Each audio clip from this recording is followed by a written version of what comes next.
पिछले हफ्ते हमने देखा कि कैसे लोगों और पिटिशनर्स को झटका देते हुए जस्टिस संजीव खन्ना और दीपांकर दत्ता ने ईवीएम मुद्दे पर अपना बड़ा फैसला सुनाया था। जहां एक समय था कि लोग जस्टिस संजीव खन्ना पर डाउट क्रिएट कर रहे थे कि वे ईसीआई को फेवर कर रहे और जस्टिस दीपांकर दत्ता को कुछ कहने नहीं दे रहे। वहीं दूसरी ओर अब जो सुर्खियां फैली हुई है वो जस्टिस दीपांकर दत्ता के जजमेंट को लेकर ही हुई है। पर मामला इतना संगीन है कि सुप्रीम कोर्ट के इस फैसले की वजह से पॉलिटिकल पार्टीज के साथ साथ अब सुप्रीम कोर्ट के सीनियर एडवोकेट्स में भी झगड़े काफी तेजी से बढ़ गए हैं। यहाँ पर बात हम ईवीएम केस के lead petitioner senior advocate Prashant Bhushan और मोदी परिवार का हिस्सा सीनियर एडवोकेट महेश जेठमलानी की कर रहे हैं, जिनके बीच काफी आपसी झगड़े बढ़ चुके हैं। लेकिन इसके अलावा आप सुनकर चौंक जाएंगे कि सुप्रीम कोर्ट में एक फ्रेश प्ली फाइल हो चुकी है, ये मांग करते हुए कि ईवीएम और वीवीपीएटी में ज्यादा क्रॉस वेरिफिकेशन होनी चाहिए। जी हाँ, आपने सही सुना। हालांकि आज की यानी कि 29 अप्रैल की हियरिंग के दौरान जस्टिस BR गवई की बेंच ने इस मामले में अपना फैसला सुनाते हुए कहा है कि जस्टिस संजीव खन्ना और दीपांकर दत्ता की बेंच ने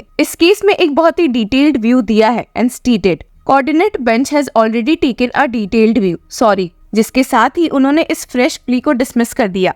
तो चलिए एक नजर जस्टिस दीपांकर दत्ता के जजमेंट पर डालते हैं, जिसकी वजह से झगड़े शुरू हुए हैं, जिसमें उन्होंने पिटिशनर्स को फटकारते हुए कहा है, There seems to be a concerted effort to discredit, diminish and weaken the progress of this great nation on every possible frontier. Any such effort or rather attempt has to be nipped in the bud. No constitutional court, far less this court, would allow such attempt to succeed as long as the court, has a say in the matter. और इस judgement से काफी गुस्सा senior advocate Prashant Bhushan दिखे हैं, जब उन्होंने उल्टा ट्वीट करते हुए कह दिया, Shockingly unjustified remarks by Justice Dipankar Datta on the bona fides of Association of Democratic Reforms for a petition seeking a more foolproof system of counting votes rather than relying only on EVMs which have a software capable of being manipulated. लेकिन आपको बता दें कि senior advocate Prashant Bhushan को senior advocate Mahesh Jethmalani की खूब फटकार इसलिए मिली है क्योंकि उन्होंने एक ऐसा आर्टिकल शेयर किया है जिसमें कि जस्टिस दीपांकर दत्ता के इस जजमेंट को एक डॉग विसल कहा गया है। एक नजर डालते हैं सीनियर एडवोकेट प्रशांत भूषण के इस ट्वीट पर।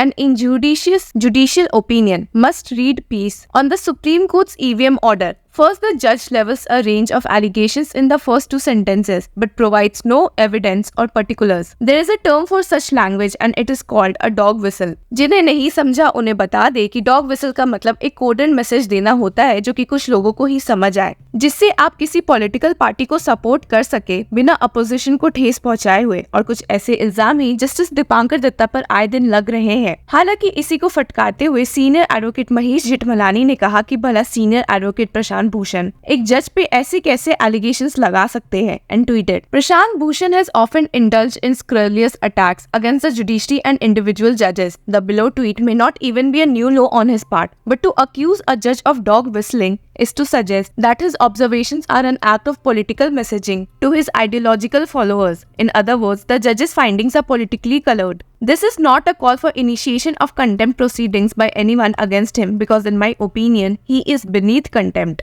It is to point out that he is the sorest of losers when he loses his ill-conceived PILs. In fact, he is unable to digest a taste of his own medicine, which he consistently dishes out to the judiciary after his many lost cases. The judge's observations are not a case of dog whistling. They are judicial notice of an undeniable growing menace. On the other hand, Bhushan's latest attack, canine referenced as it is a rabid rant. सिर्फ यही नहीं बल्कि senior advocate Mahesh Jethmalani ने तो इस case में एक interview के दौरान ममता बनर्जी और लालू यादव की बात करके उन्हें भी फटकारा है कि उनके द्वारा बैलेट पेपर वोटिंग से कितना मिसयूज हो चुका है। एक ट्वीट में he has tweeted, the supreme court has cast serious doubts on the bona fides of the petitioning association that seeks a reversion to the old order where the ballot paper voting system was misused by the goons of Mamata Banerjee and Lalu Prasad Yadav. एक नजर इस interview clip पर भी डाल लेते हैं। Justice Dipankar Datta's observations. Yeah.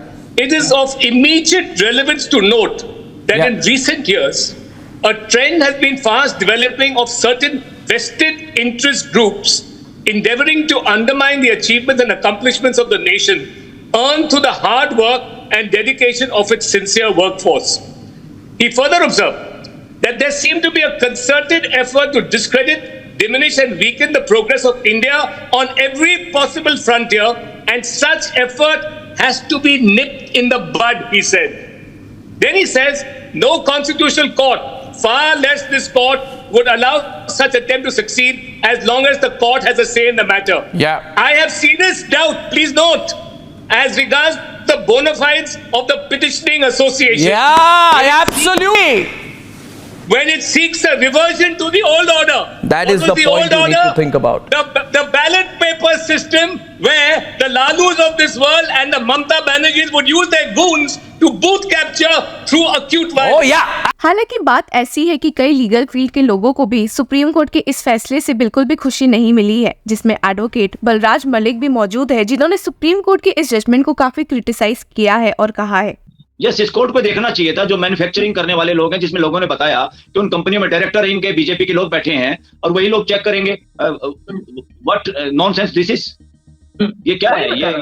ये बिल्कुल गलत है। कॉमन मैन भी समझ सकता है, इसमें कोई हाई फाई जूरिस्प्रूडेंस समझने की जरूरत नहीं है। ये कॉमन लोग समझ सकते हैं, न्याय की फीलिंग पूरा देश समझता है। जब आप भाषा में उलझा के रखना चाहते हैं लोगों को, लोग समझ जाते हैं कि ये जजमेंट सही नहीं है और जिन लोगों ने जजमेंट लिखी है वो भी ज्ञानी ध्यानी लोग नहीं है। ऐसा मैसेज जाता है देश में, क्यों नहीं जाएगा? और क्वेश्चन उठा सकते हैं सुप्रीम कोर्ट में। किसी ने कहा सुप्रीम कोर्ट में क्वेश्चन नहीं उठा सकते?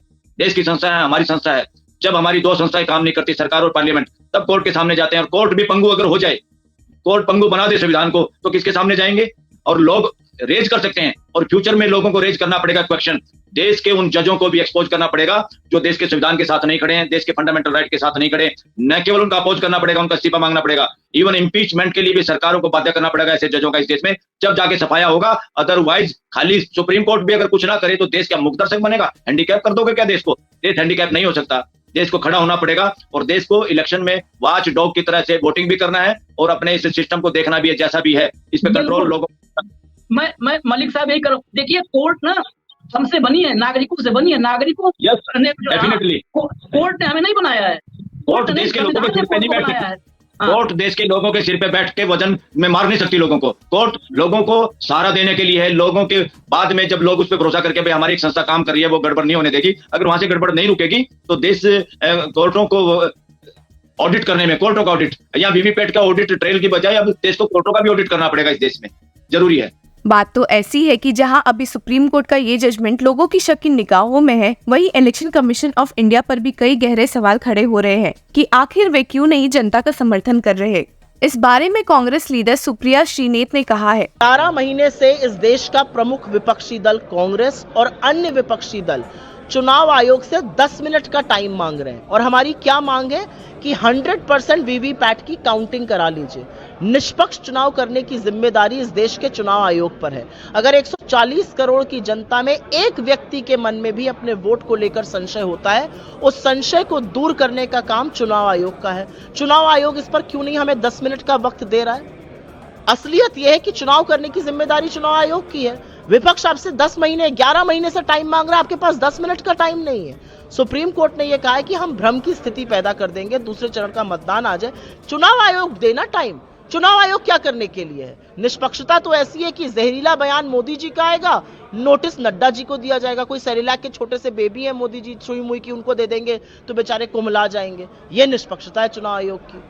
और वहीं इलेक्शन कमीशन ऑफ इंडिया के खिलाफ आम आदमी पार्टी लीडर सौरभ भारद्वाज ने भी शक रेज किया है कि आखिर वे क्या छुपाने की कोशिश कर रहे हैं। सरकार ही तो इलेक्शन कमीशन बनाती है। केंद्र सरकार के प्रधानमंत्री और एक मंत्री इलेक्शन कमिश्नर को नियुक्त करते हैं। आज अगर केंद्र सरकार कह दे कि सारी की सारी वीवीपैट की गिनती होनी चाहिए तो इलेक्शन कमीशन मानेगा। समस्या तो ये है, जब ये कोर्ट में मामला जाता है तो इलेक्शन कमीशन भी इसका विरोध करता है, केंद्र सरकार भी इसका विरोध करती है, भारतीय जनता पार्टी भी इसका विरोध करती है। तो उसका विरोध क्यों है, ये बात समझ के परे है। तो अब देखना ये है कि आने वाले दिनों में सुप्रीम कोर्ट के इस जजमेंट के खिलाफ और कौन से एक्शंस या स्टेटमेंट्स सुनने को मिल सकते हैं। Till then keep following Law चक्रा।